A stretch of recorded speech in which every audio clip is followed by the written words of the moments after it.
What company is number one in the world in after-tax profits? What company had gross sales last year of $46 billion, bigger than the entire budget of the state of California? What computer is a businessman most likely to buy? The answer to all of the above? IBM.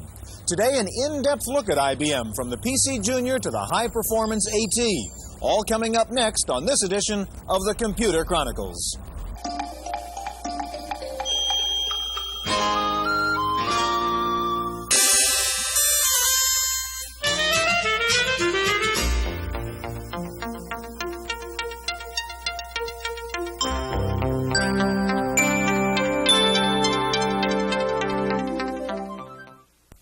Computer Chronicles is brought to you in part by McGraw-Hill, publishers of Popular Computing, the magazine that gives readers an understanding of the technology and applications of microcomputers and software in office, home, and classroom.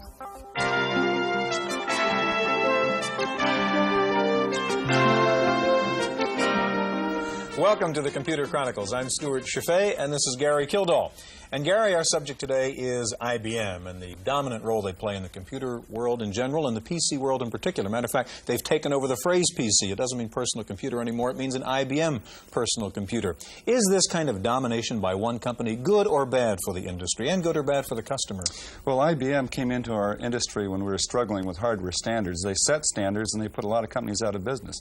Their influence and their control over our industry is really awesome, and we've got to really sharpen our pencils to make sure we have competitive products and maintain a position where we can deal with the large influence that they have. Okay, on today's program, we're going to meet several IBM analysts, both fans and critics. We'll take a look at TopView, IBM's new multitasking, multi-window user interface, and in general, try to break through the mystique of the world's largest computer company. Now, how did IBM get to where it is today? We're going to begin with a look at the birth and the growth of Big Blue. This early IBM promotional film may share the dated style of the other films of the 50s, but it represents something more, the particular outlook of a company that grew to become the world's largest and wealthiest. In many respects, the history of IBM is the history of computing. The parent company's founder, Herman Hollerith, devised the first practical card punch calculator. It was used for the first time to tabulate the 1890 American census. The IBM card soon became the symbol of the early computer age. IBM's first mainframe, the Mark I, ushered in the post-war era of data processing, for the most part restricted to scientific applications. But IBM's choice market was always business, especially big business. As advances in memory and storage took place, they were applied and promoted for business use.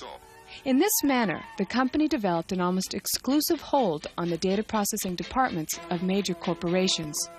By the 1960s, IBM was the leader both technically and commercially, with over two-thirds of the mainframe market.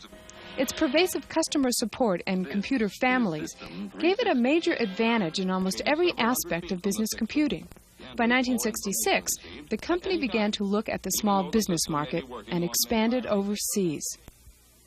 Today, suddenly cleared of its history-making antitrust suit, IBM continues to expand its share of the market, and it does so in the same way it has in the past, secretively, cautiously, and with ruthless efficiency.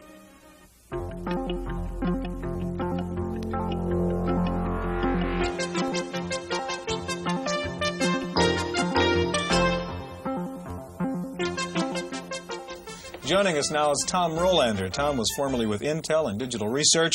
Tom designed some of the earliest multitasking systems, such as RMX, Starplex, and Concurrent. Tom is now Vice President for Engineering with Activenture.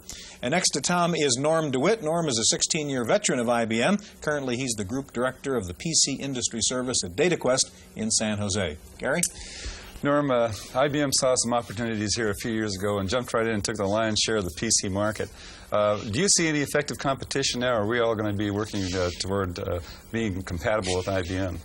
Well, Gary, in 1984, we saw IBM capture 26% of the worldwide PC market, and we at DataQuest expect that market share will continue to increase through our forecast period, which ends in 1989. I would certainly expect they would command 40 to 50% of the market by that point in time. But there are opportunities for other competitors in the market. In fact, there is strong competition today from Apple, from Compaq, from several of the Japanese manufacturers. And we certainly expect to see AT&T make the move within the next 2 years. If you watch the ads on television, I guess there's a definite tendency in that direction. Now, what is AT&T going to do? Well, first of all, AT&T, as you are well aware, entered the market last June, and in the last 6 months has really had to establish their channels of distribution. And I think they've done a good job in the first 6 months. There are over 900 retail dealers signed up to carry the AT&T product. But if their objective was to bring a PC-compatible machine to market only, a company like AT&T wouldn't bother. AT&T's real strength has to lie in their ability to bring communications to the PC marketplace, and we expect to see products from AT&T this year that take advantage of AT&T's. So you think of the AT&T line as being sort of a higher-end orientation, maybe the office environment where communications is an important part of the... Definitely. If you look at our numbers on the total PC market, we see 68% of the market potential in the business office markets. Okay. So I think it's... Now, IBM has introduced one machine here. It's the IBM PC-AT, which is definitely a high-end machine. It's, in fact, a mini-computer competitor in many cases. And they've also brought into the market the operating system called TopView, which is, again, a mini-computer style attempt to... Now, Tom, what is TopView? Can you show us what's going on here? Well, TopView is an operating environment that IBM has introduced, and I think they saw the need for providing a system which had multitasking, windowing, and data interchange capability, because when machines moved to the generation of the XT and the AT, they had quite a bit of power, and a single-threaded, single-tasking operating system was not sufficient to be able to capitalize on the power of that particular machine. Okay. Can you show us how TopView works? Okay, this is the sign-on message for TopView, and when we execute TopView, what we see here is that we have the ability to select an application for execution. In this case, I might start by executing WordStar, so we can run a standard PC-DOS type of application. Now, at this point, we're running WordStar. It looks as if we're running under DOS, but if we want to, we can cycle back into the TopView top menu, and from that menu, be able to select another program for execution. I'll select another program here, their DOS services program. Now, here's where it has a little bit of an impact on the ISVs. That is that at this point, WordStar is what we call suspended. It's not able to execute because that program is not what's called a well-behaved application. Okay, so certain applications like WordStar might have to be modified to really take all advantage of the TopView multitasking. That is correct. You see, the ISVs will be impacted in that if they have an application that goes direct to the video map, that program cannot run shared or in a background mode while something else is running, because it would then go directly to the screen. So that version of WordStar must be modified so that it would go to a video display buffer. Okay, so you think there's going to be is there a time element involved, say, that before these applications will really... That's correct. I think we've seen a lot of interest from ISVs in pairing applications that are well-behaved so they can run in TopView, and in fact, applications that become TopView aware that can take advantage of data interchange, copy, cut, and paste through a filter mechanism. The underlying TopView itself is a very powerful mechanism. I think that one thing that people get distracted with in TopView at times is that its user interface is often compared to the graphic. So this is a character-oriented window. Now, how do you see that the Macintosh influence with the graphics and so forth in the Windows has been very well accepted? Is this going to be a detriment to TopView to not have that capability? I don't know that it'll be a detriment to TopView, but certainly the Macintosh environment, I think, is one that first-time users very quickly adapt to. And it's very possible that IBM could add graphics capability to this in the future. But is this just sort of a safe step, maybe? I think this is a very strategic product from IBM that you'll see TopView around for many years to come. Okay. TopView has been controversial, and some people are critical of it. What's the downside? What's the rap on TopView besides the lack of graphics and icons? I think there's an impact on ISVs. You have to wait until applications, many of them are modified to run in the TopView environment. And in fact, if you really want to take advantage of TopView capabilities, you have to become TopView specific.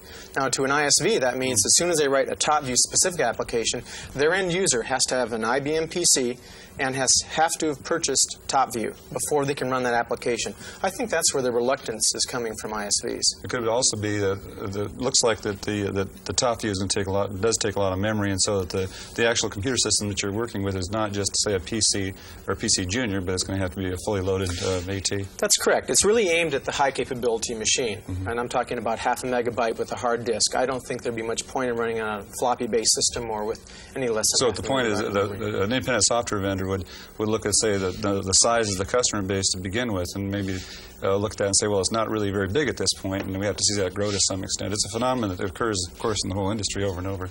Norm, you said this is an important strategic product for IBM. Are you suggesting you don't think the negatives are really that important and that this is a strong product? Well, I think when I say it's a strategic product, I think it's one that IBM is going to put its resources behind, both marketing and developmental. And I think you'll see the product evolve over time. If there are shortcomings at this point in time, IBM's been known to step up to product shortcomings in the past. Last year we saw an example of that. Does this also represent bringing software in-house? I think you'll see IBM offer more and more IBM-developed programs to the marketplace. So what effect does this have on the software vendors themselves? Are we going to have a lot of competition from IBM? Well, they will definitely have software competition from IBM. IBM has stated that they plan to capture a significant market share. Speaking of competition, we're going to take a look at a competitive product for TopView in just a moment. We'll also meet Stuart Alsop. He's publisher of a new newsletter called The Insider's Guide to the PC Industry. So stay with us.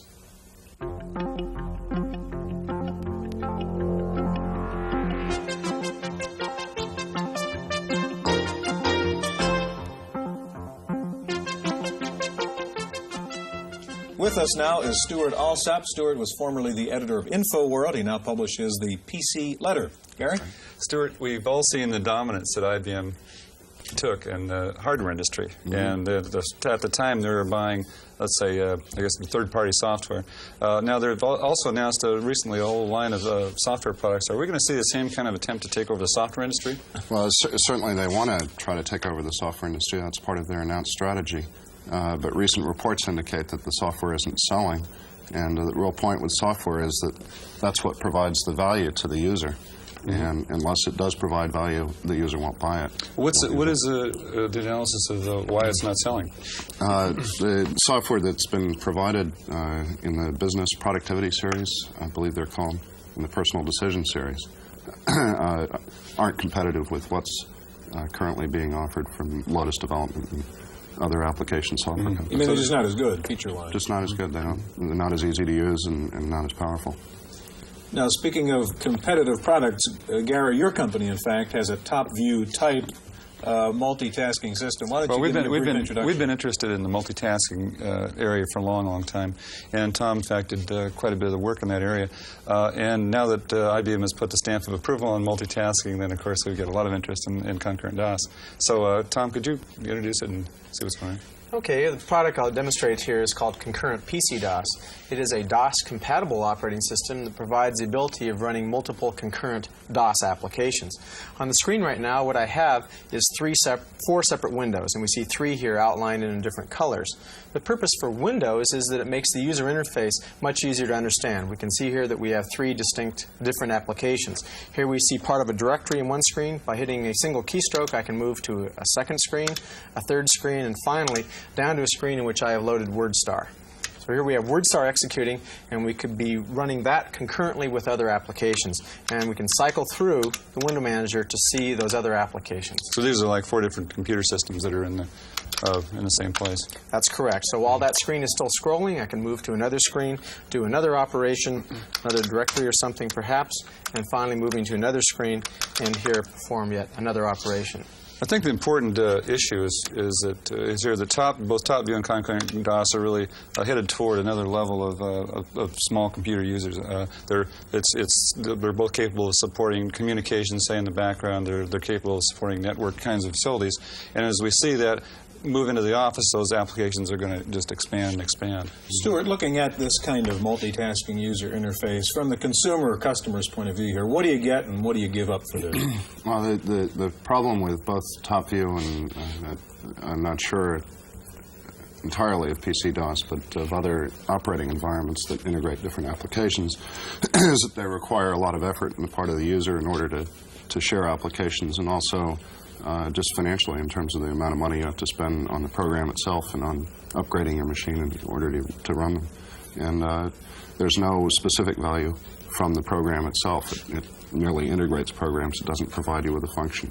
And the problem is persuading that there's real value. I think it comes back again, though, the real value are applications like, again, I'm not talking about TopView or concurrent DOS specifically, but when you get into multitasking, you're talking about capabilities of mini computers. And that's what, fundamentally, why do people still use mini computers if there isn't something, there's an advantage there? And the advantage, in most cases, is multitasking and being able to get at bigger file systems. And that's what we're seeing with things like the PCAT, is really a whole different generation of mini computer competitive type of systems. In fact, I think what I've called it is the first mini computer disguised as a personal computer. Right. Now, we have talked about IBM and its strength in the hardware side of the business. We've talked about it in the software side of the business. Now, the interesting thing about IBM is not only tough on its competitors, it can be very tough on its friends in terms of its sheer volume and ability to make or break a company it works with as a supplier. We have a report on that. Many IBM suppliers have signed agreements not to discuss their business relationship with IBM. We've asked Bill Godbout, a veteran of the microcomputer industry and former IBM employee, to discuss the relationship of IBM and its suppliers. In a number of cases where IBM suppliers have gotten into trouble, IBM is sitting on some very healthy cash reserves, and they have advanced monies in the form of loans or prepayments and whatnot to try to ensure the viability of their suppliers. Human nature being what it is, there's a mixture of avarice and a mixture of laziness. I mean, it's real easy when one customer walks in and says, we'll buy everything you make for the next 3 years, to just sit back and say, we've got it made. And why do anything else? Why not just sit back and you've got visions of sugar plums, the money's going to be rolling in. Well, if that customer finds your product is unsuitable for any reason, and it may be a fine product, but it's no longer suitable for their design, they need to be able to have the flexibility to change the design and design your product out. The decision to compete against IBM or become one of IBM's suppliers will always carry its risks. But it's a safe bet that as far as IBM is concerned, business is business. This is Robin Garthwaite for Computer Chronicles. I can't help but be reminded about that joke. How do you dance with an elephant? Very carefully. Right, exactly. Gary, I'd like to introduce John Doerr, who has joined us now. John is a general partner at Kleiner Perkins Caulfield & Byers, one of the major venture capital firms in the PC industry, and they've helped start a couple small companies like Lotus, Compaq, Businessland, among others. John, one of the common lines about the IBM dominance in this field is that it has made it more difficult in the venture capital arena for startups. Is that in fact true? It's definitely true. While IBM's created enormous opportunities for companies such as Lotus, Compaq, and Businessland, there's been a definite chilling effect on the startup of new ventures. Now, what does that do to innovation? We're talking about dominance of IBM or in this industry. Don't we need startups to have innovation in new directions in computing? Well, it's possible to innovate within the so-called IBM, or I prefer to say industry standard. And there's plenty of examples of that. Software companies that have innovated, hardware companies that have added tape backup or portability to the industry standard. But then again, there's the Apple point of view. Right. It's the effect that I see from IBM is that there's less of a concern about the user in designing computers and more of a concern about the organization and the corporation. And therefore, you end up with computers that are more difficult to use, and it's more difficult to get people into computing and to understand the benefits of it. So basically what you're saying, I guess, John, is that if you work within the framework of IBM structure, that there's innovation. And in order to really have, if you're going to go outside, if you're going to have to be an Apple to be able to be competitive. Well, speaking of Apple and competitive, we have Apple Talk now, and Apple's move into the business world, and laser printer and so on. How serious do you think is the Apple move into the business market, which is clearly IBM's now? Well, certainly it's very serious. I mean, Apple's future depends to a large degree on whether they're capable of selling their computers to businesses. But as I said before, they focus so strictly on the individual that there are limited benefits to using Apple computers in an organization. Isn't this, to some extent, I guess, isn't Apple really educationally oriented mainly, and is breaking into business is a difficult thing, or not? Is that true? Well, I like to think of Apple as if it's a huge vertically integrated advertising company. I mean, they have tremendous brand awareness among individual consumers, but corporate America has decided on the industry standard. That's what you find in offices throughout the land. Well, one of the Apple raps against IBM is still the IBM mainframe mentality, and they still don't really understand what a PC is. Is that a fair comment? Well, IBM sold quite a few PCs. I'd say that's tough to defend. But if you take a look at that, though, isn't it really true that the way they sold PCs to begin with was they almost exactly duplicated an Apple with a different processor, but it was memory map video, small diskettes and things. That doesn't take a lot of innovation to do that. Well, remember that IBM's PC operation was a startup venture, and for the first 18 months of their life, they really were an independent business unit, and the results were breathtaking. It was startling. Since then, perhaps they've become more sluggish and more concerned about compatibility, and there's been more warring between factions of the IBM Corporation about who has responsibility for the sales organization and which markets. But the results of those first 18 months were astonishing. Gentlemen, before we finish up here, we've had this PC AT sitting here during the whole program, and that's a story in itself, and there's a lot of concern about problems with the AT, and other people say it's a great machine. Stuart, what is the inside story on the AT? Well, at this point, it is a great machine. I mean, it's extremely fast and very powerful and offers a lot of benefits, both to corporations and to individuals. But they've had some problems delivering on certain of the models of the AT, particularly the one that contains a hard disk storage inside of it. And at this point, it's very interesting because IBM is in a situation where they're having trouble with each of the computer products that they have on the market with the PC Junior, since they removed discounts from it, and with the PC and XT because this one is so aggressively priced and so much more powerful. But it still is very much upmarket from the low-end PCs. So this wouldn't be considered something that you put in your home necessarily when you're talking about a $6,000 price tag. No, certainly not. I think the importance of the AT is it's put a stake in the ground for where the next generation of systems is, and it's fundamentally an open system. So we'll see lots of innovation in and around this Well, this standard. is a good question. Do you think that IBM is going to close up the system to some extent? We see TopView now as being software being brought internally into IBM. Are they going to close up the system the next generation? If IBM gets control of the application software, 1, 2, 3, WordStar, the important applications, then they could close up the system. But right now, they don't control the whole solution. Gentlemen, we're out of time. Thank you very much. One of the interesting and obvious aspects about IBM is its secrecy, its almost legendary corporate mentality. In fact, it's obvious here IBM declined to have an IBM representative on this program about IBM. Why the secrecy? Why almost the paranoia, as some people call it? Our commentator, Paul Schindler, has some thoughts on that. You know, it's like they say in court. Sometimes the truth isn't the whole truth. Now, the truth is, it looks like I'm wearing a three-piece suit. But the whole truth is that I've got tennis shorts on. You see, this reminds me of IBM and its public relations because they always tell the truth, but they seldom tell the whole truth.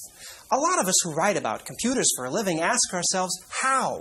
How does IBM get away with it? How can they be so secretive and unresponsive? They're the only company in the computer business that consistently refuses to provide meaningful guidance on product direction on or off the record. The only explanation I can think of is their size and power. It's like the old gag bumper sticker about the phone company. We don't care because we don't have to.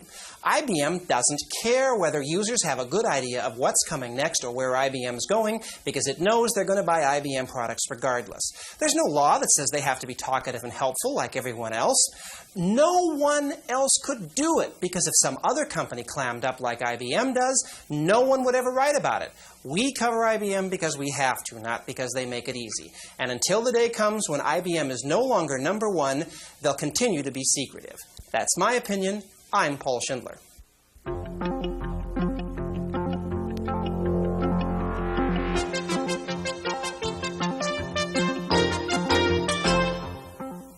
In the Random Access File this week, for the first time in the history of Apple computers, Apple will be shutting down 4 of its manufacturing plants for a week.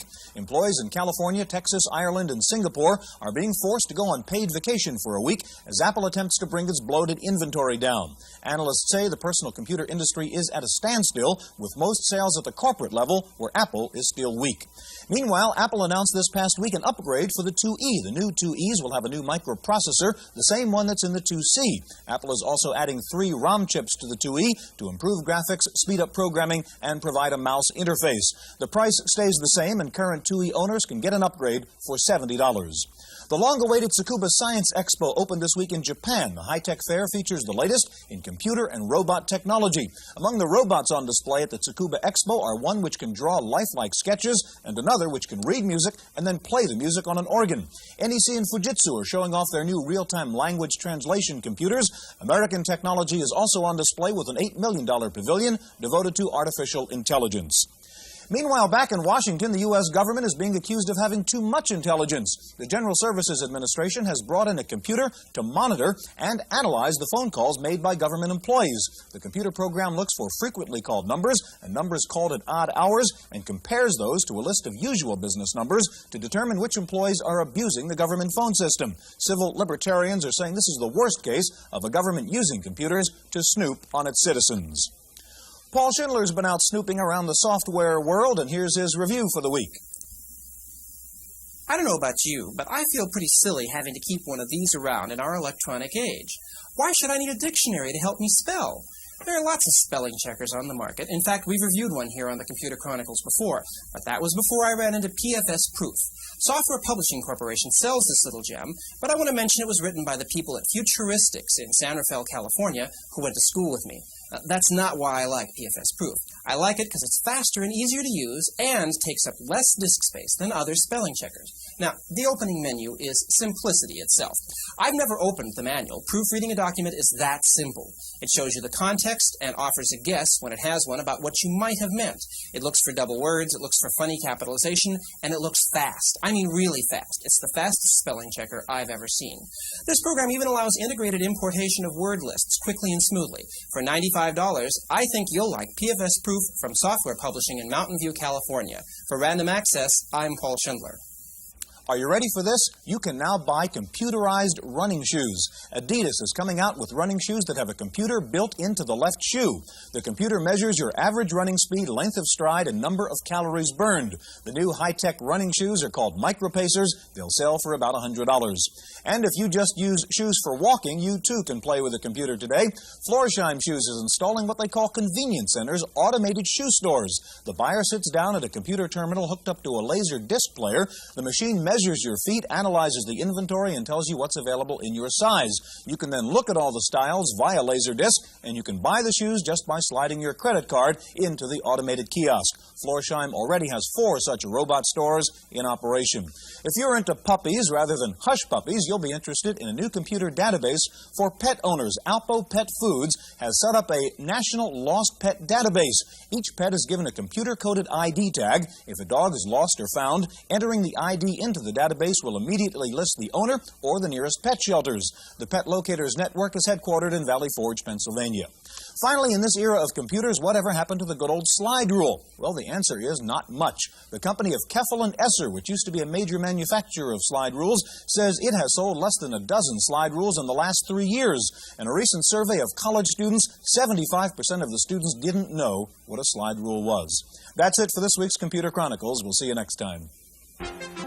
The Computer Chronicles was brought to you in part by McGraw-Hill, publishers of Popular Computing, the magazine that gives readers an understanding of the technology and applications of microcomputers and software in office, home, and classroom.